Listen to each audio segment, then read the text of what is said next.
రక్షణ హేతునా కంఠే బద్ధావి సుభగే భక్తానాం మంగళం కురు ఏడుకొండలవాడ వెంకటరమణ ఆపద ముక్కులవాడ నాగరక్షక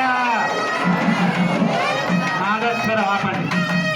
కూర్చోండి అమ్మ అందరు అక్కడ కూర్చొని వెనక వాళ్ళకి కనిపించట్లేదు